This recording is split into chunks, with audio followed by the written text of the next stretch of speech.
आता पेट्रोलचा खर्च विसरा, घरी आणा इलेक्ट्रिक स्टायलिस्ट इलेक्ट्रिक गाडी।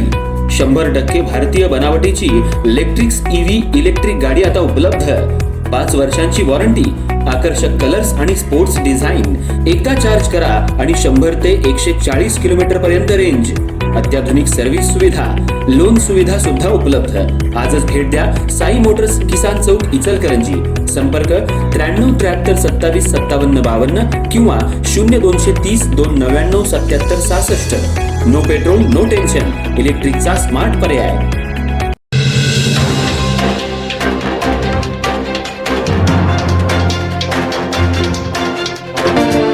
इचलकरंजी शहरातील वृद्ध, निराधार आणि दिव्यांग पेन्शनधारक संघटनेच्या अर्थात लाल बावटाच्या वतीनं सोमवारी विविध प्रलंबित मागण्यांसाठी अप्पर तहसीलदार कार्यालयावर मोर्चा काढून ठिय्या आंदोलन करण्यात आलं। यावेळी संघटनेनं आपल्या मागण्यांचं निवेदन प्रशासनाला सादर केलं। तसंच महात्मा गांधी चौकात युवा महाराष्ट्र सेनेच्या वतीनं सामाजिक कार्यकर्ते सोनम वांगचुक यांच्या समर्थनार्थ सुरू असलेल्या लाक्षणिक उपोषणालाही आंदोलनकर्त्यांनी जाहीर पाठिंबा दिला।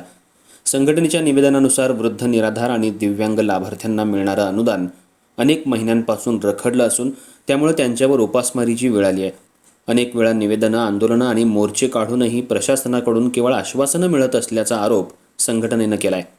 वाढत्या महागाईच्या पार्श्वभूमीवर सध्याचं अनुदान अपुरं पडत असल्यानं दरमहा 2500 रुपये अनुदान देण्यात यावं, सर्व लाभार्थ्यांचं थकीत अनुदान तातडीनं अदा करावं आणि अनुदान प्रत्येक महिन्याला नियमितपणे वितरित करण्यात यावं, अशा प्रमुख मागण्या करण्यात आल्या।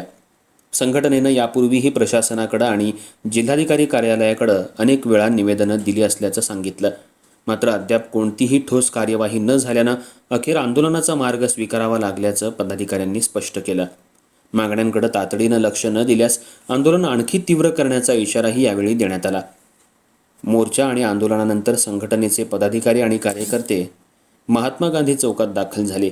तिथं युवा महाराष्ट्र सेनेच्या वतीनं सोनम वांगचुक यांच्या समर्थनार्थ सुरू असलेल्या लाक्षणिक उपोषणाला जाहीर पाठिंबा दर्शवण्यात आला।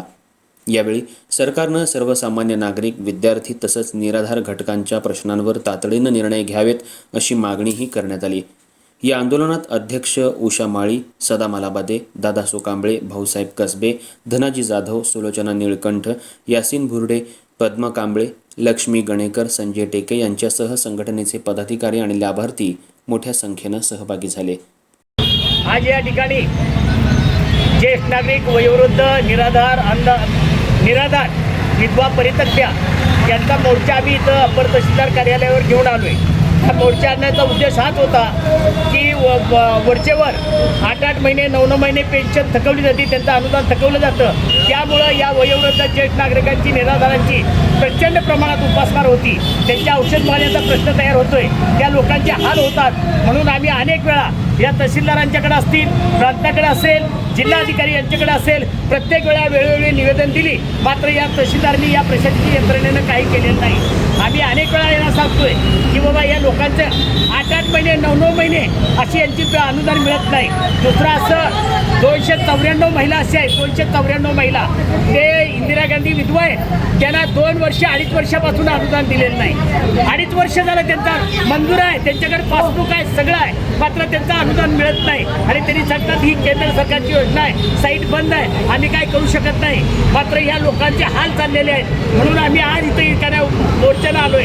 या तहसीलदारांना आम्ही पत्र देतोय, पत्र देऊन आम्ही यांना सांगितलंय की आम्ही आमच्याबरोबर चर्चा केली नाही तर आम्ही या दारातनं उठून जाणार नाही, असं त्यांना सांगितलेलं आहे। आमच्याबरोबर सविस्तर चर्चा झाली, ठीक, नाहीतर आम्ही बेमुदतीचं धरणे आंदोलन चालू केलं।